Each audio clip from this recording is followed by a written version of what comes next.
Good evening, everyone. It's hard for me to believe that we are here at our keynote. It's been an incredible day. Thank you, everybody, for joining. My heart is so full right now, I can barely talk, which isn't a great thing for a writer to say, but it's true. It is my distinct pleasure to introduce tonight. Oh, actually, first I have some housekeeping things. At the bottom of the screen, if you would like to have closed caption, you see a live transcript button and you can push on that and that will give you closed caption. Also, there is a question and answer feature also at the bottom. So please put your questions for Nicole Chung into the question box. And finally, please buy books from the Loyalty Bookstore. So it is my distinct pleasure to present our keynote speaker tonight, Nicole Chung. Nicole has done so much to elevate the issue of adoption, both in literature and in public discourse, approaching the subject through love while always centering the adoptee. Nicole Chung is the author of the national bestseller, All You Can Ever Know, named a Best Book of the Year by the Washington Post, NPR, the Boston Globe, Library Journal, and many other outlets. All You Can Ever Know was the finalist for the National Book Critics Circle Award, a semi-finalist for the PEN Open Book Award, an Indies Choice Honor Book, and an official Junior Library Guild selection. In 2021, Chung was named to the Good Morning America AAPI Inspiration List, honoring those making Asian American history right now.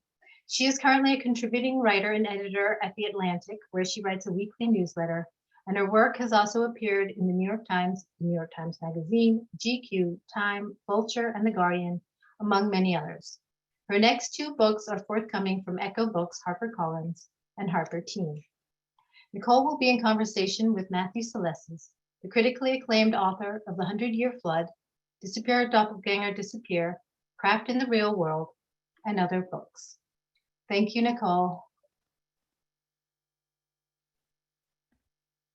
Thank you so much to Alice and Marcy and everyone who's here tonight. Thank you to my friend Matthew for agreeing to be in conversation with me. This is actually the first time that we've gotten to do an event like this together, which is hard to believe, but I'm so excited.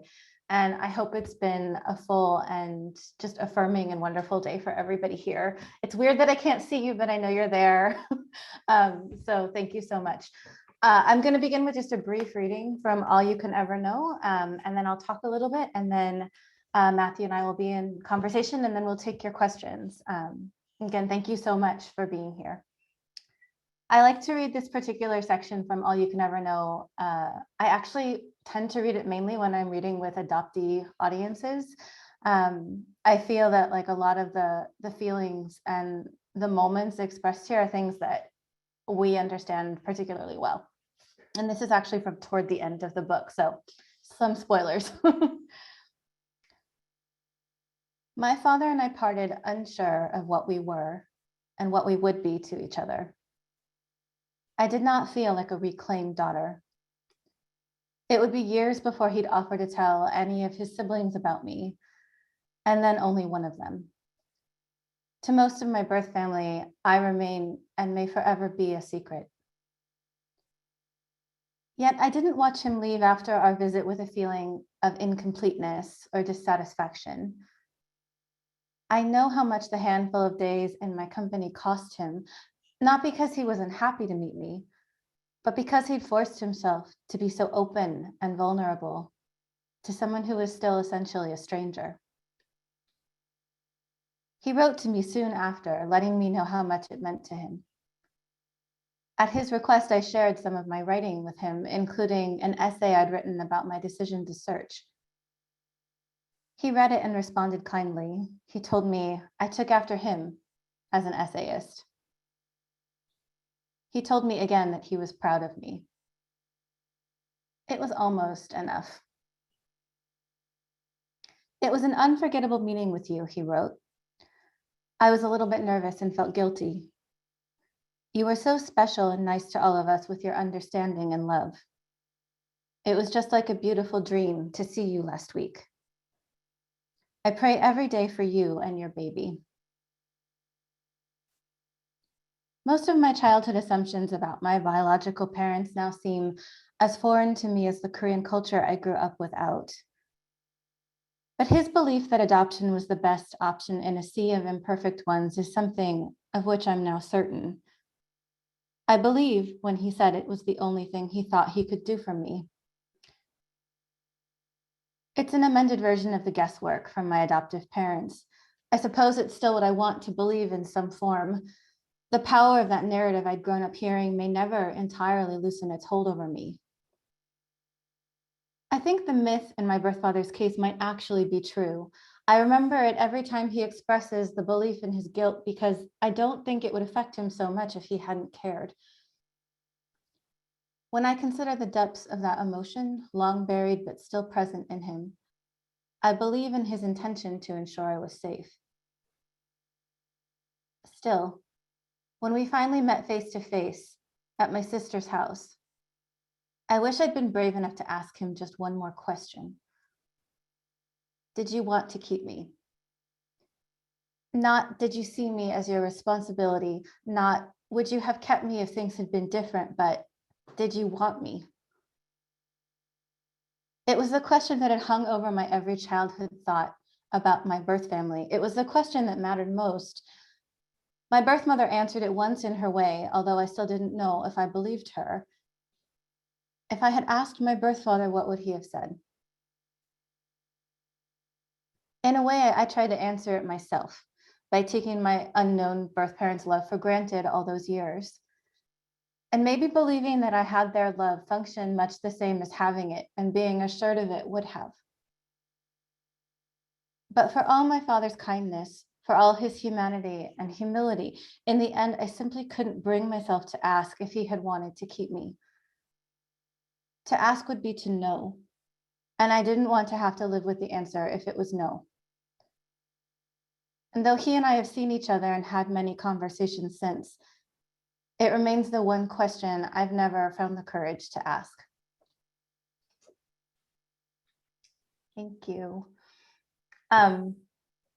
It's interesting. I'm actually often asked about the title of my book, and I don't know if that's common among authors because this is my first, but the answer to that question in a way is in the first chapter for those who haven't read it. But sometimes it's also kind of fun to explain it to people, so I will. At one of my early author events, it was a book fair, and a man came up to my table and he looked at my stack of books sitting there and me. I was very nervous, and he said, "That's a pretty audacious title. Like, how old are you? Aren't you kind of young to write a book called All You Can Ever Know?" So I think I was fairly patient in responding, and I explained, okay, so the title's a reference to something my parents used to say about my adoption and my birth family. We knew so little about my origins. And so when I used to ask for more information and they didn't have it, sometimes they'd say something like, well, this may be all you can ever know. But the title is also a reflection, I think, of the fact that when I first began writing about adoption and thinking about this book in particular and my intentions for it, I was thinking a lot about the limits of knowledge, how those limits can be imposed, how they can be enforced, and how important knowledge about us by some, but not by us, how it can be guarded and kept from us and from people who want or need it. And then I was also thinking about how knowledge and experience can be shared, as it sometimes very generously is, and what power there can be in that. And I think that's partly what a festival like this one is all about. I don't know, just as I'm often asked about the title, I think another thing people sometimes want to know is where the book itself came from. And to me, I think there is and will always be something very powerful about adoptees telling our stories and sharing hard-won truths, because so often, even though we have been writing and talking and thinking about our stories for so long and with each other and with our communities, we haven't always been centered, right, in many of the stories that are ostensibly about us. And so even when adoption isn't what I'm writing about, even if I'm writing about something completely different or not my life, it's kind of always there in the background, right? It's unavoidable, because when I write about my identity or my family, my upbringing, how I parent now, how I grieve, adoption's always there. It's in the background.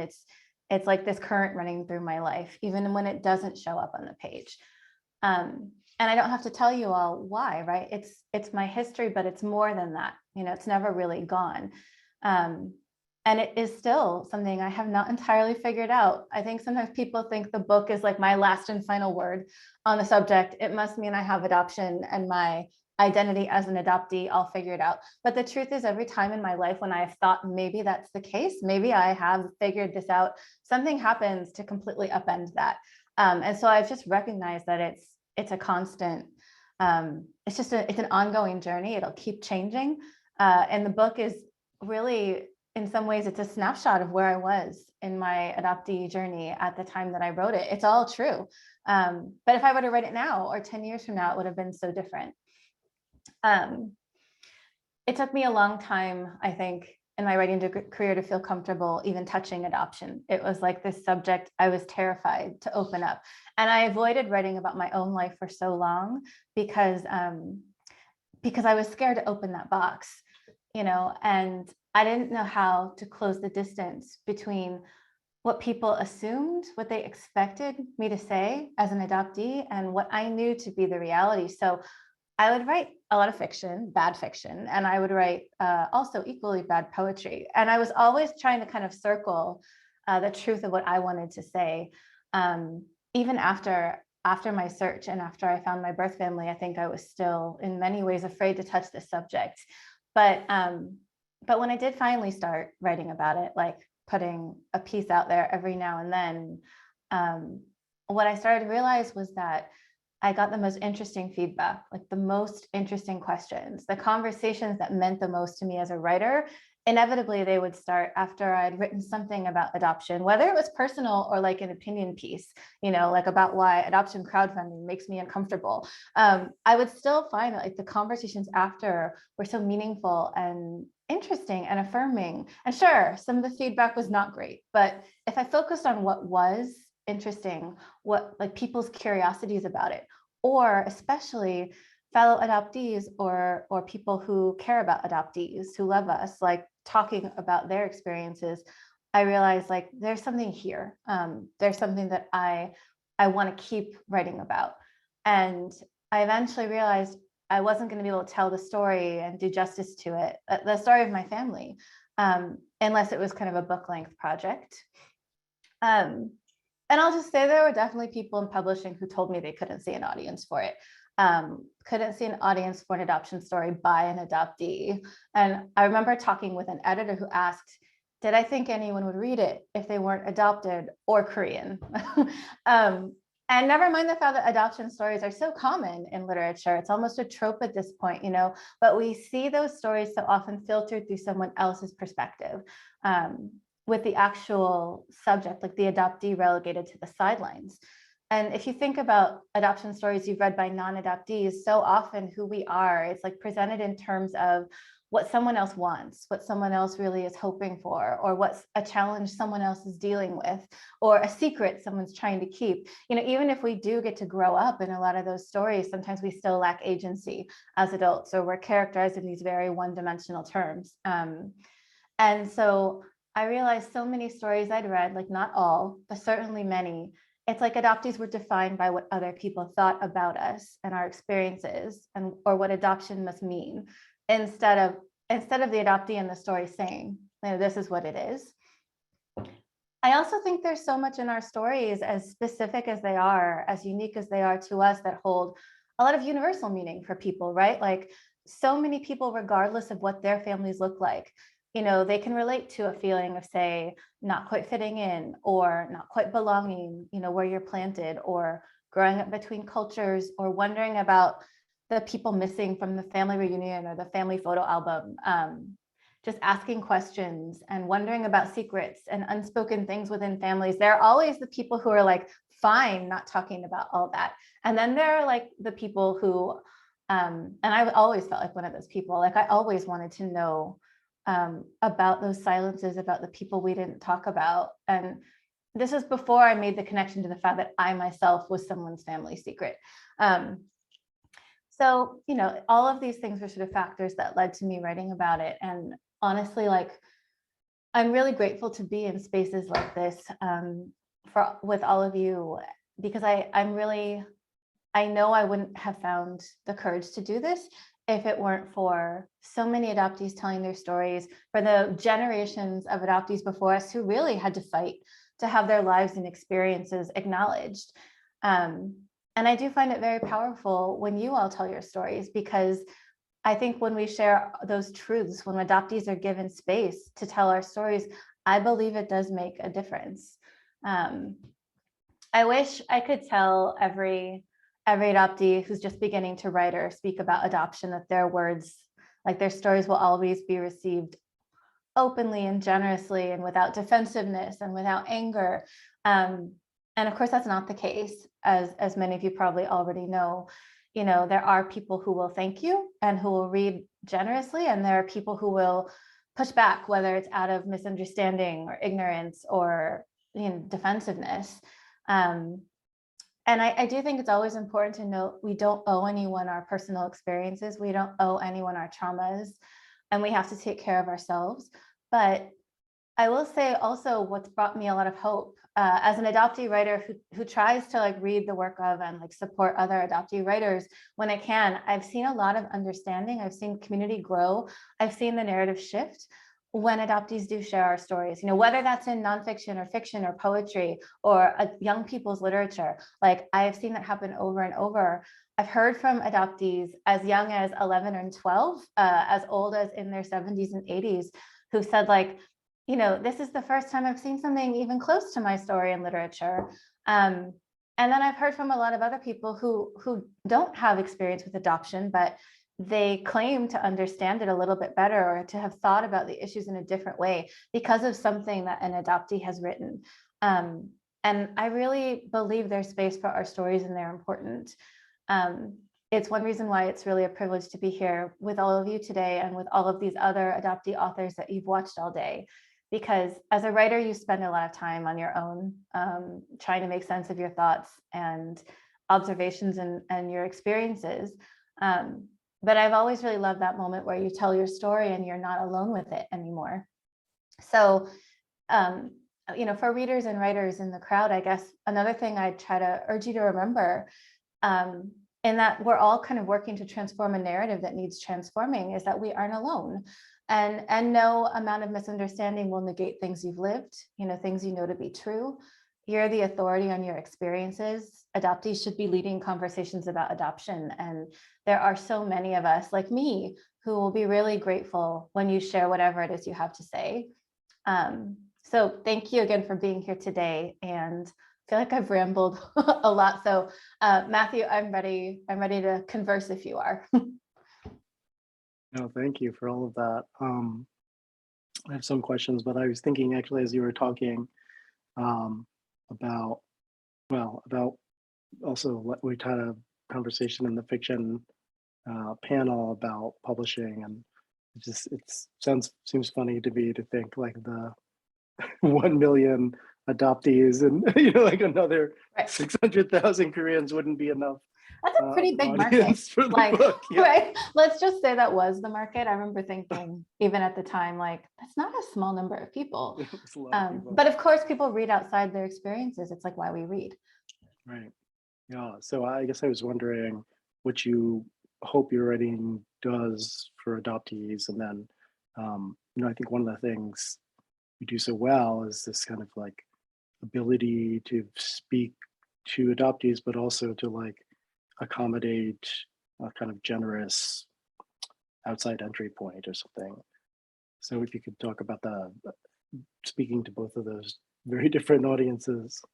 Thank you. That's a great question, and it's such a hard thing to do. I mean, you also do this so beautifully in your work. I feel like you're like such an unapologetic, like strong voice for our communities, and like there's never. I always feel like you're writing for us, but I also know, of course, that your work is reaching like far beyond our communities, and you're uncompromising. I feel like sometimes I struggle with that balance. Part of just being an adoptee, right, and growing up in this weird liminal space, is that whether you like it or not, in some sense, you are conditioned, like you're brought up, you're socialized, whatever you want to call it, to like be that bridge almost. You are constantly explaining one thing to the other group, you know, or bringing it back to your family. At least I found that I was in that situation quite often. Sometimes not immediately. Sometimes it took me years to start being like this and this and this. You didn't see it, you didn't experience it, but like I experienced it. But it's still that constant negotiation. And it's hard because as a writer, you don't want to feel like you're pulling your punches. And that's another reason I think I was scared to write about it at first. I was like, how do I not pander? How do I not tokenize? Like I don't like myself. I don't want to tokenize myself. But also like, how am I going to reach the people who are literally starting from like square one, and who already have this impression maybe of us as either like, you know, either overwhelmingly grateful with no more complicated feelings, or they think we're like angry and possibly murderous. Do you remember watching like Agatha Christie adaptations on TV, and it was always like the adoptee who'd come back and like murder people? I'm just saying, like, I spotted this trope even as a kid and was like, are people afraid of us? Like, do I have to add that on top of everything else I'm dealing with? Sorry, I'm going on a tangent, but I guess I'll just say, like, between the weird pop cultural representations and then just the pressure so many adoptees feel to be to either negotiate or explain or just have people leave us alone and not ask those questions all the time. It was definitely like a fraught decision to start writing about it. And what helps is that like every time I got stuck on the book, I would stop and I would like literally, I would think about adoptees. Like I really did kind of think about us first, which isn't to say, you know, I'm sure not every adoptee likes my book. I'm sure like it doesn't match up with anybody's experience but my own. But like, I do feel like I did write with us in mind. And at the same time, like I knew there would be a broader audience. And so there was, I hope not too much explaining, but like I wanted it to be an open door. Like I wanted people to be able to come in if they wanted, but I didn't want to patronize them. And I didn't want to tokenize our experiences. So I don't know that I got it perfect. I don't think I did, but it was like my best effort at the time to do that. And I always just hope that adoptees feel, if not seen, because sometimes, of course, you can't see your experiences in someone else's. It's such a unique, particular story to me. I hope that they at least feel somewhat affirmed in whatever their experience was, whether it was similar or completely different. And then I always hope adoptees will feel empowered to tell their stories, whether that's because of my work, which would be lovely, or someone else's like yours, or another author's here. Just like knowing there's so many of us, there should always be more, but that's so encouraging compared to how it was when like we were coming up, you know. I think the landscape has really shifted. Yeah. I was thinking, like, as you were reading too, about the ways in which we protect people and, probably for our whole life in real life, but also then that kind of negotiation on the page where, as you're saying, right, you don't want to pull punches. There's still ways in which you're protecting people, whether it's kind of like readerships in general, or even, like sometimes I think I can't write about this because this is like the line where my parents will be like really angry, like before this line, I can deal with the anger, but after this line, it will be too much for me. And so I'm wondering about like what that looks like for you, like the question that you don't ask your dad in real life, right? Is you've obviously put that in the book. And he's read the book, so it's like he's read the book, right? Yeah, indirect way of asking. Yeah. Yeah. If you could talk about that, that'd be great. Yeah. I mean, by far the people I was most nervous to show this to were like my birth father and then my adoptive parents. And actually I've written about this elsewhere, but my adoptive father did not get to finish reading it because he passed as I was finishing the book. I think I had sent him like an early draft, but I do think he read most of the parts that like he was in. My adoptive parents aren't as much in the second half. And I was so scared. I sent it to them and it took them like 6 weeks and I heard nothing, just nothing. And I'm freaking out. And finally I emailed them. I was like, I know it's, I'm sure it's hard reading at times, but it's not like War and Peace. Like, could you just let me know what you think, please? And my mother's like, we're working on it. When they finally got back to me, I will say, like, they did seem to read it in the way I'd hoped, in that, I mean, I do think my love for them comes through. It's not fabricated, that's real. And also just the things that we really struggle to talk about. I tried to be very honest about that too. What helped me, this is just my own personal rule of thumb with memoir, no matter who I'm writing about in my life. My rule is like no surprises. So, and again, like a different author might have a different set of rules entirely, but mine was, I didn't want anyone to, like, the first time they encountered something, whether it was a hard thing or a fight we had, or I don't know, whatever, my feelings about something. I didn't want the book to be the first place they encountered that, like the first time they were learning that it happened. I write in the book about like racist bullying when I was a kid. Didn't tell my parents about that when I was a kid, again, like protecting them, but like I talked to them about it when I was in my 20s. So it was something that they knew about it. Like the book wasn't the first time that they were seeing it or hearing about it. So that was one thing. And then like I built in time to sort of let everyone read and share their thoughts. I only gave veto power to one person, my sister. That was kind of really important to me, just because I share a lot of stuff that's very personal, and I think hard too, about her upbringing. And I was like, anything that's about your life, if you don't want it there, it's gone. And I don't know what I was expecting. Like, I'm sure it's a lot harder for writers whose families aren't as generous as mine. But like my birth father's also an essayist, which is so interesting to me. But there are things that he expresses in writing that, like, I mean, he would never say to me face to face. And I think that's true of me as well. So like he understood like the deep cuts in the book and like what it cost to write it, and also like why I had to write it. I think he understood that maybe better than anyone else in my life.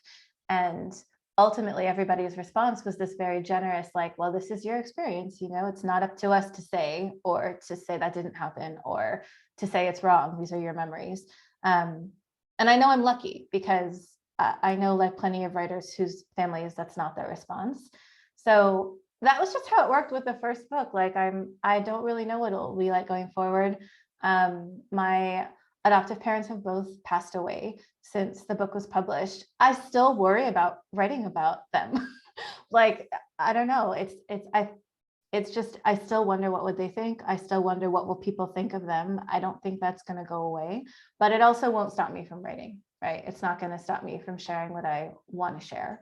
So yeah, it sounds like I don't think of it as a burden either. I will say there's definitely tension, there's friction sometimes in how you write about the people you love, but it's just also, I'm so lucky to have like the people that I have in my life, and to have relationships that I care to preserve enough to think about this, So I don't know, I've tried to not think about it as so much a burden as a responsibility that I have as a writer.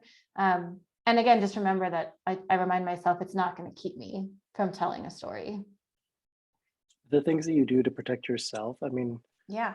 I think sometimes we talk a lot about protecting other people, but what do you do to protect yourself? And maybe especially around, like, you've had a pretty bad few years and a lot of grief there. And I think, as you were saying earlier, grief kind of always taps into that adoption part of you, protecting yourself on the page, but also at these events or other places where you have to be a public writer.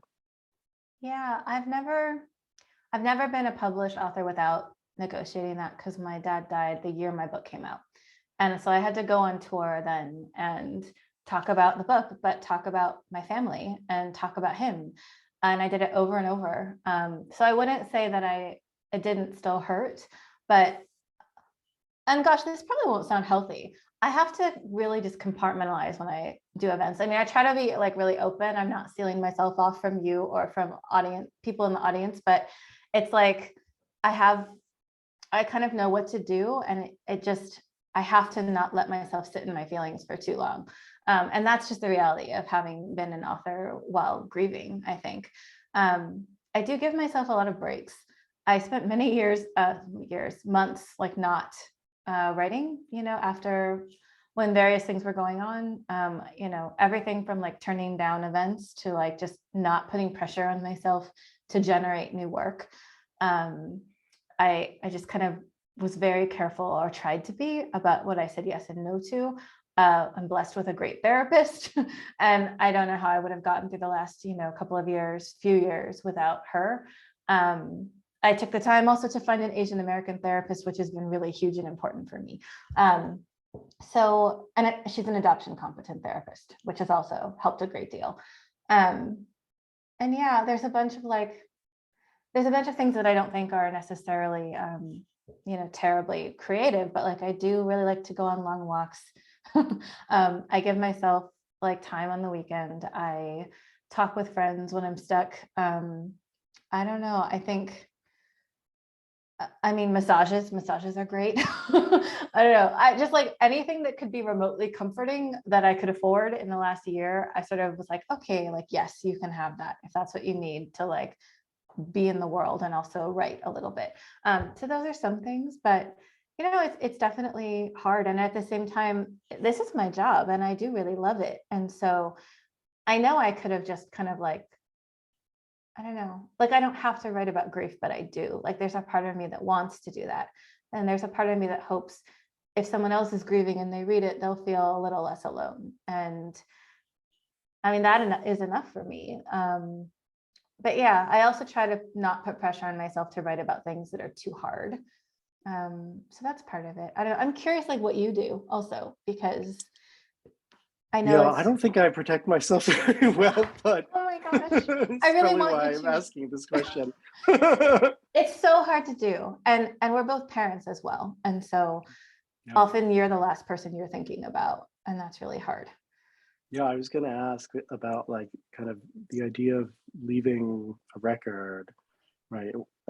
I think I have had that same experience, especially with or maybe only with nonfiction, Mhm. of looking at something you wrote a little while ago and having changed so much since then, and being like, I can't, like what I know now can't go into that because it's like a totally different mindset.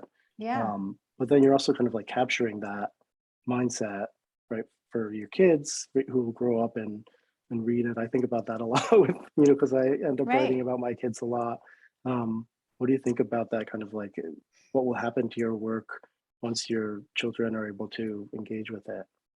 My kids are a bit older than yours. And so actually, especially my older daughter, we read my first book together. Like we read All You Can Ever Know. And that was such a surreal experience, by the way, like, because we read a lot of things together. Like we've read like fantasy novels, we've read Jane Austen together. And then like all of a sudden we're like reading my book and the characters are reading about like the people she knows. That was pretty wild. I remember talking with her about it because, yeah, I mean, it was important to me in a way to show her this family that we have, like with my sister, especially, and my niece, like my kids and my sister's kids have like never known anything different. As far as my kids know, they've always had their Aunt Cindy in their lives. But, I wanted them to understand one day, if not when they were little, that like what it took to put our family back together, like how hard it was for both of us and how determined we were to do it, to like find answers, find the truth. And then, we're family because we decided to be. And I really wanted them to kind of know that. And I don't know. So I think about that a lot. Like in a way, I'm not that person that I was when I was pregnant and searching for my birth family. And I'm not the same person I was, when my daughter was born. But like, I guess I do think that like those people that I was are still a part of me, right? And they're the reason I am who I am today and the parent that they will remember. So it was like really important to me for them to see that. And yeah, to have some record. I honestly believe I would have written this even if I'd never sold it. I think I would have wanted to write it just for our children, if nobody else. So yeah, that's something that I do think about. And as they get older, the older they get, the less they appear in my writing. And I've always tried to protect their privacy and their rights and all of that, but I still, I'm still going to end up writing about my experience as their parent. So yeah, I guess, I always hope I'm not writing something that will humiliate them later. And just kind of try to keep the focus on, what does it mean for my journey and not try to explain theirs. But yeah, it's a tough balance. I mean, and it's part of like what everyone who writes any form of nonfiction eventually deals with. It's just, yeah, particular to parenthood in that way. Will you do the same thing with your next project? Tell us what you're working on now. Yeah, I'm working on another book. I thought it was going to be an essay collection. It's not. It's a memoir. Apparently that's how I write nonfiction. It was like, arc. I really wanted to actually have it be a very like loose structure compared to the first book. And it will be a different structure, but it's still a memoir. And it's about like grief and class and like losing my parents while parenting. So there's a lot in that that's been really hard to tackle. And I've been, as I mentioned, trying to kind of be patient with myself. It's changed so much since I pitched it. It was originally going to be more about my dad. And then my mom got really sick. So yeah, then the pandemic happened. I promise it's not a pandemic book, but like, all that to say, like a lot has happened in the world. And that's the other thing about writing nonfiction. All of these things happened that I wasn't expecting actually when I decided to write it. But it was really important to me to write about grief. And I think partly because of the way grief intersects with adoption. Like I'm curious like what your experience has been, but like I was kind of overwhelmed by how much like grief and loss in the sense of losing people I loved, like how I don't know if triggered is the right word, but it was related. It like brought up a lot of adoption related stuff I thought was somewhat settled ground, and I don't know what it's been like for you, but I really wanted to kind of also have a space to process that a little bit. Yeah, absolutely. The same stuff happened.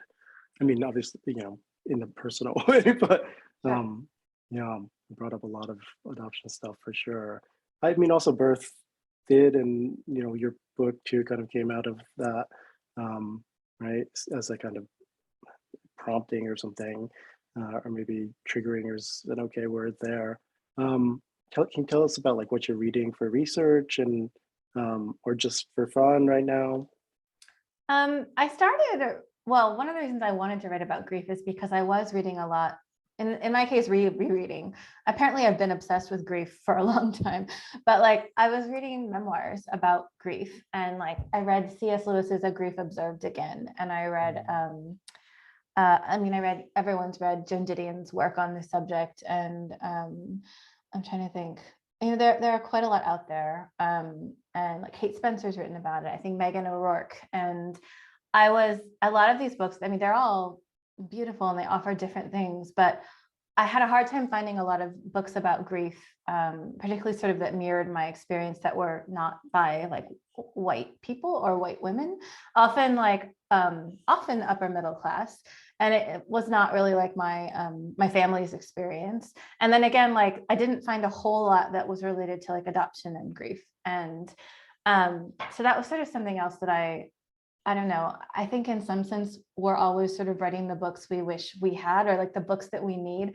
And that sounds a bit corny, but it is true. I think in the case of both my memoirs, at least.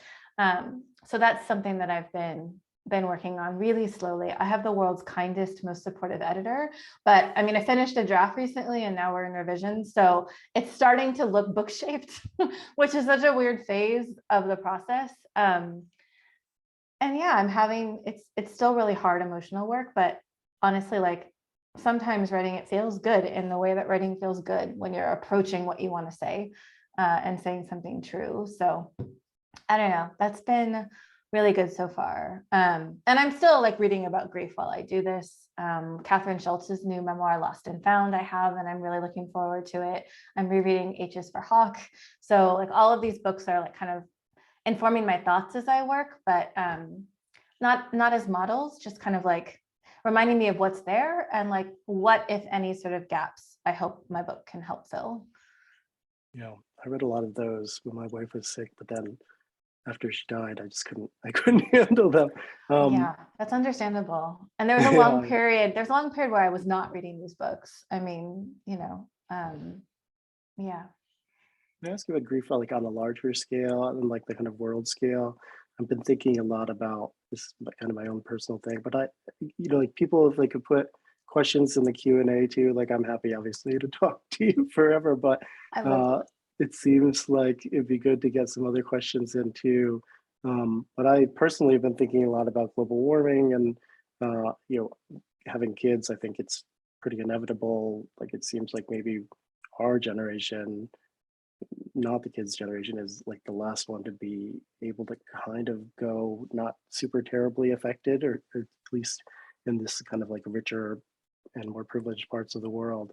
But with like, you know, mass migration and increased natural disasters, the US kind of has a habit of ramping up the adoption machine Mhm. anytime something like that happens. You can talk about like, you know, adoption's role in that, or our role in it as adoptee writers. Yeah, I mean, it's interesting because like, I mean, of course, adoption has existed for so long, and it has filled different functions, I guess, throughout its long history. And like, yeah, I don't know, thinking about the future of our planet and the future of adoption like in the same conversation, that's kind of overwhelming, honestly. No, I mean, Sorry. no, it's okay. All I can ever think about like whenever adoption is sort of floated as like the answer or an answer to meet some kind of crisis moment, of course, like as an adoptee, I'm always thinking like that isn't addressing the root cause. That isn't getting to like what's really separating families, what's really leading to poverty, like what is really, you mentioned mass migration, or like, we'll see many more orphans because of COVID. We already do. We'll see many more orphans because of the war in Ukraine and wars all over the world. And I don't know, it's just when people talk about adoption as like one more way to meet a need, I just think about all the needs that went unmet for that to be created. And I know I'm like preaching to the choir here, but and honestly, it's like it's difficult to.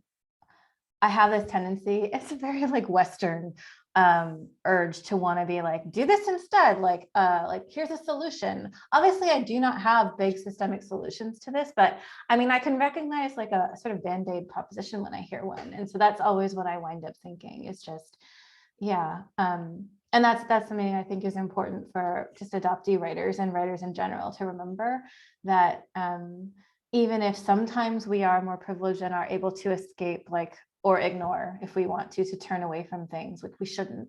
And also that will not be an option for future generations, as you said.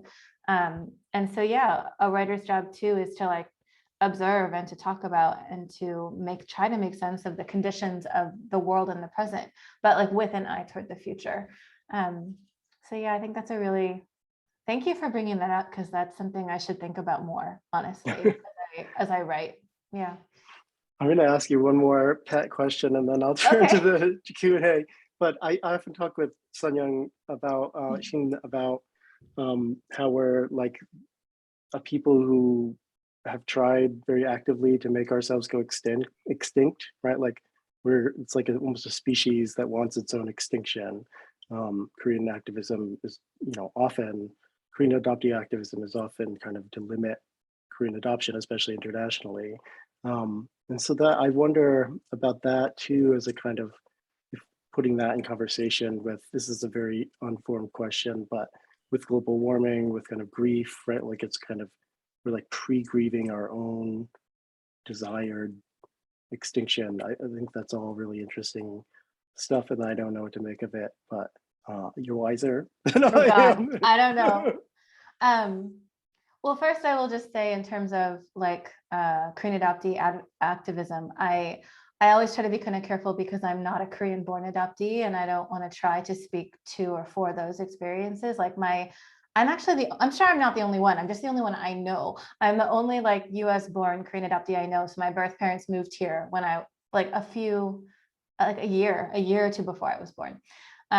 So mine was like a domestic adoption, and there were elements of it that like I was a ward of the state at first. It was kind of a unique case, but I understand, and in a sense, like I think it makes sense to be looking toward a world where like adoption isn't, it's not that first or maybe even the last like port of call when you're trying to meet this crisis. Like it makes sense to me to work toward a world where it's just like it's not, I don't know if necessary is the right word, because it's hard to say like what's necessary now, but like where it isn't as like common, because we've addressed like so many needs that are currently unmet, because we've put more effort and invested more in family preservation, all these things. And when it comes to sort of like the pre-grieving work, like that's such a writerly thing to say also, Matthew, but it's true. I think truly like knowledge of our own end, our own mortality, ours and the people that we love, and the institutions, some of which should die and some of which, will be with us until the end. But like just knowledge that everything is fragile, everything is finite, and that we are mortal, that informs like almost every type of writing there is, like across genres. No matter what sort of truths you're trying to explore or convey, I think it is knowledge of our mortality and fragility, long before you get to mortality, that I don't know. I do think that informs a lot of our work. It has to, right? But it doesn't have to all be grief. That can be where some of the like, whether it's gallows humor or like actual humor, that can be where so much humor comes from. It can be where like joy comes from, because there isn't joy if there isn't, I believe there isn't joy if there's not the possibility of grief, because I don't know, I'm not going to express this very well, but I think you know what I'm saying. Like joy isn't real if grief isn't real too. There isn't real joy without the possibility of loss. So yeah, that is something that I think about a lot too as a writer, and honestly will have a lot to do with like the next book that I write. But yeah, it is something that is definitely like ever present, I think, in our work. Yeah. There's a really interesting question in here about how has writing memoir changed your inner monologue? There's so many moments when you're like talking to yourself, right? Does writing a memoir change that for you? Has it changed how you talk to yourself? In some ways. So I think of dreams almost as a way that your brain is trying to tell you something. And writing memoir, I never used to have dreams like about myself. If it was about me, it was like, I had the stereotypical, it's the last day of the quarter and I haven't been to class all semester and I don't know what this test means. Or I've had like, I had a lot of recurring secret agent dreams, but like I did start dreaming more about like the quotidian, the everyday stuff, and my family, and my parents, like when I started working on this most recent book, actually. And sometimes I have the most like reassuring dreams, and I wake up and I think my mind is trying to mother me because my mother is gone. Like, I don't know. So in a way, I think dreams are my brain's way of talking to me. And then, yeah, writing memoir has changed so much. I mean, I'm one of those people who will whip out my phone in the middle of a meal and start taking notes. sorry in advance. And yeah, I don't know. I mean, it changes both everything and nothing in that sense, because of course the day-to-day of your life is what it's going to be, but it does change how I think about it. And when something major happens and I don't have time to feel or process, sometimes I'm like, well, that's okay. Like, we're going to get there. Like, we'll have to get there because, I'll end up writing about it. So that's a really interesting question. Do you ever interview yourself in your head? I don't actually. I don't have much interest in interviewing myself, but It's just maybe my own neurosis. I know, I love project that on other people. I love that you do that. Thanks. Sir Pakdalan is asking, what kinds of adoption stories do you want to see for young people? So I know you're kind of editing an anthology of stories for young people, adoption centered. So maybe you could talk about what you were looking for, or like what you hope the anthology can do. Of course. And let me shout out to Sarah also for being in so many ways like the muse of that anthology that Shannon Gibney and I are co-editing. So I don't know if we were looking for certain stories in particular so much as always like you care about like a diversity of representation. Like there can only be so many stories and you aren't going to get every experience that's valid or important in there. But we were hoping to have an anthology where many different adoptees from different backgrounds, younger readers could sort of see themselves. And so that was really the goal. And then we were looking to be surprised, at least I think that was like really big for me, maybe because I'm often drawn to like the quirky and the surprising in fiction in general as an editor. But I don't know, that was like another thing. Yeah. And like back to what I was saying before, like a real mix of like joy and grief, and a mix of like sort of that adoptee, those adoptee feelings that are so easy for us all to tap into, I think. And then also stories where like that wasn't the main focus at all, you know, because I don't think we always have to, adoptees should be able to write about anything. Like we should be able to write and publish about anything. And so we wanted a collection that was like, not every story is about adoption. So things like that. But I'm really excited, and I'm really excited you're in it, Matthew. So yeah, it's been like such a, honestly, in the middle of a lot of heavy personal writing, it has been wonderful to like work on fiction and to work with other writers and to work on something joyful that both Shannon and I feel so strongly, you know, should be in the world. And we're really lucky to have a great editor at Harper who like has understood from the beginning why this project is important.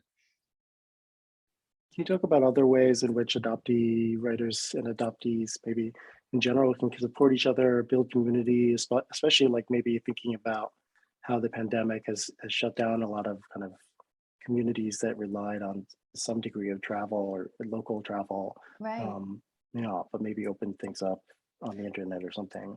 People are really, I mean, they've been doing it all along. And I noticed on my tour, like almost every major city I went to, there'd be like some group of adoptees who came together. So like they were having that like IRL like community, and sometimes like they'd invite me to dinner after, which was so fun. But I mean, in terms of online, there's so much more than when like you and I were growing up, right? And like I think that like there's a ton on Instagram. I see like a lot, there's like adoptee Twitter. And I don't know, there are just so many adoptees, and so many adoptees are writing or doing some type of art around the experience, which is not to say that that's what you have to do if you're adopted, but of course, like many are. I think we're sort of natural storytellers because we grow up telling the story. So I've been like really encouraged. I feel like there are a lot of really strong communities, even a lot that are sort of hybrid in real life / virtual. Yeah, there's like many, and there's so many that I don't even probably know about, but I don't know. And then also, like, I love the accidental adoptee community that happens. Like, how often have you been in a group or teaching a class or at an event, and it's not a group of adoptees, but you meet someone else who is, and all of a sudden you just spend like the rest of the evening talking to that person. I feel like we have a way of finding each other. I feel like this was true almost even before internet communities started becoming what they were.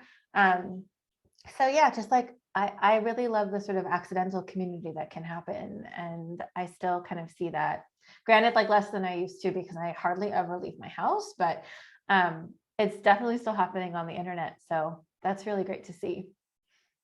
Yeah, so much of it too, I think, is sometimes it's timing, right? Like people are kind of Yeah.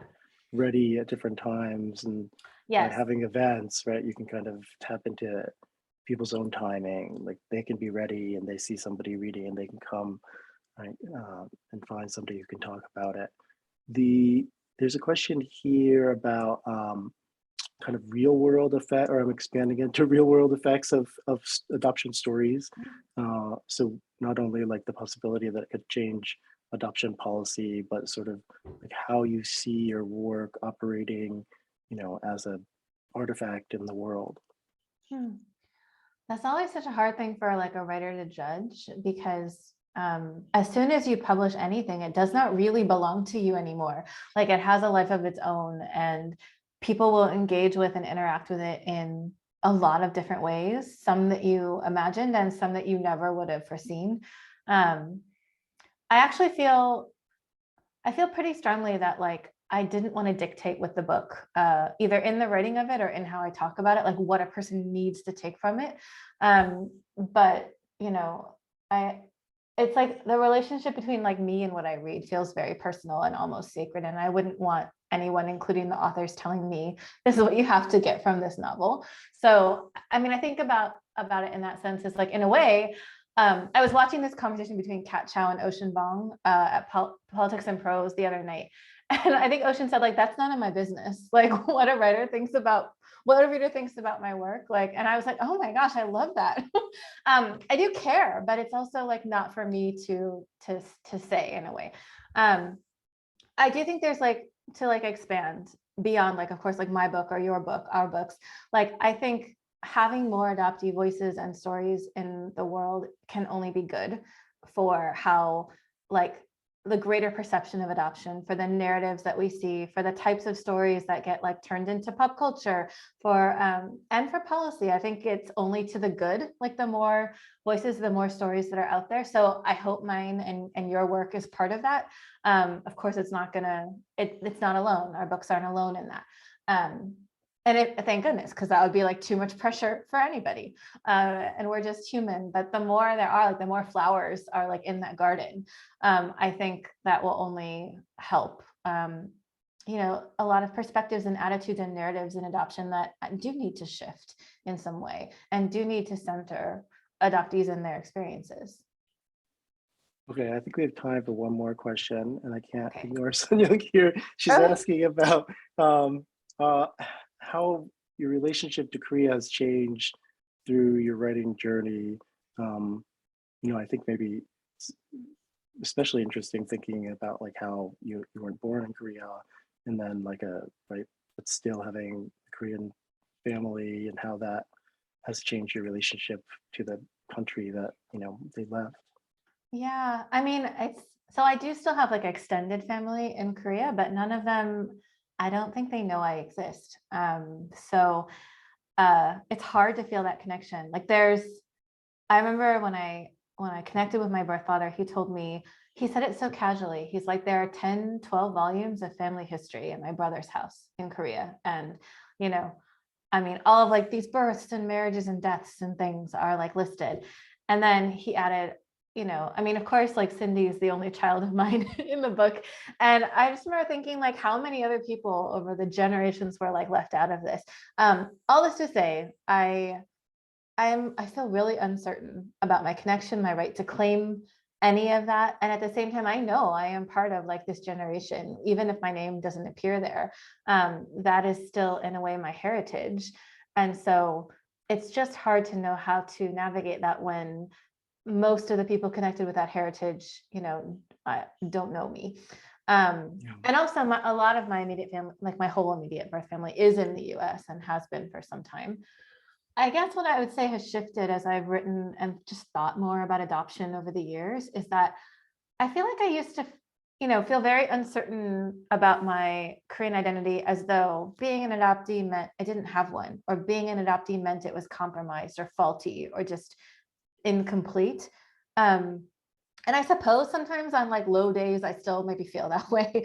But I found actually a lot of liberation in this idea that my adoptee identity and my Korean identity are linked, and I don't have to choose between them. And there isn't one that's more important than the other. You know, regardless of like how little I feel I know, or maybe how little I feel I might have a right to claim. I have a very particular Korean identity, and it is a Korean adoptee identity, and it is one that I love and am proud of. You know, even though I see all the hard things that have come along with it, I am still very proud of like who I am and that identity. And so that has been a real shift. I couldn't have said that at different points in my life, but my relationship to my Koreanness has only, in some ways, I feel more at peace with it because I've sunk deeper into like thinking about what it means to be an adoptee. Because for me, there is no Korean identity without that. I can't separate the two. And once I finally like realized that, and that it wasn't my fault, that it wasn't a deficiency, but it was just who I was, that actually felt very freeing to me. That felt very affirming. So I try to like hold on to that. Don't always succeed. But that is something I try to like remember, you know. You think your writing has played a role in that transformation? I mean, I think for me, the writing has been a large part of being able to identify, you in that way. Absolutely. And when I started writing about it, it was because I stopped being so scared and gave myself permission to kind of open this box. And I still remember the first thing I ever wrote about adoption. It was for a writing group I belonged to. I showed it to only 3 other people. I never showed it to anybody else. Like, it's not in the book. But the first thing I tried to write about adoption that was true, like the first draft, I read it and I was like, I'm pulling punches. This is crap. And so like the next draft, I just scraped deeper. And the draft after that was deeper. And it hurt like hell. And I was like, this is why I was scared of this. But doing it over and over the years, it doesn't really hurt anymore. And also, like, I do find it's been very liberating. Like, it's been really freeing. I also just love to write because I'm a writer. Nothing feels as nice as writing. But I definitely wouldn't have, I think, reached like this place of better understanding, of course, still incomplete, imperfect understanding and acceptance of myself, if not for writing, and if not for the community that I found through writing. Yeah, thank you. Thank you so much, Nicole. Thank you to the festival for giving us this space to chat. It was lovely. Thank you so much, Matthew. Thank you both so much. I'm still letting all that sink in. Thank you, Nicole, for your book, but also for all the work that you've done over the many years in terms of editing and really championing adoptee voices. Thank you, Matthew, also for your many books and for this conversation and your presence in the adoptee world. On behalf of Alice and myself, we are incredibly grateful to you all. We're incredibly grateful to all of the adoptee authors who presented today. I know it's been a long day for folks, and thank you for sharing your weekend with us. We would be remiss without saying thanks to all the folks who made this event possible, to our sponsors, Pen America, for giving us the Zoom webinar platform and sponsoring this special keynote between Nicole and Matthew. Huge thanks to Loyalty Bookstores, as far as I know, the only adoptee-owned independent bookstore and our official bookseller. We do encourage you all to purchase Nicole and Matthew's books through Loyalty directly. I'll drop the link in the chat. We also would love to thank our partners, Adoptees On, Adoptee Voices, Adoption Knowledge Affiliates, also known as the Starlings Collective, the Washington Independent Review of Books, our wonderful advisory board and volunteer staff. We also want to thank all of you for watching all of these events and participating and sharing your questions and sharing your own stories in all these ways on social media, in our inbox. We will be sending out an audience survey to everyone who registered. Please do consider filling it out. It'll take about 5 minutes, I promise, but it does help us keep this festival going and providing more content for you all and creating more spaces for adoptees in the future. Thank you also for those who have asked if we are taking any donations. We were definitely not expecting this, and we are currently actually only set up for Venmo, but you can drop us a note at Adoptee Lit Fest. Again, we're grateful, but it is not something we expected, but it does help us offset some of our overhead costs. Last but not least, thank you again, Nicole and Matthew, for this incredible keynote. And Alice, thank you for being my partner in all of this. And we wish you all the best. Have a wonderful evening, and thank you. Thank you, everybody.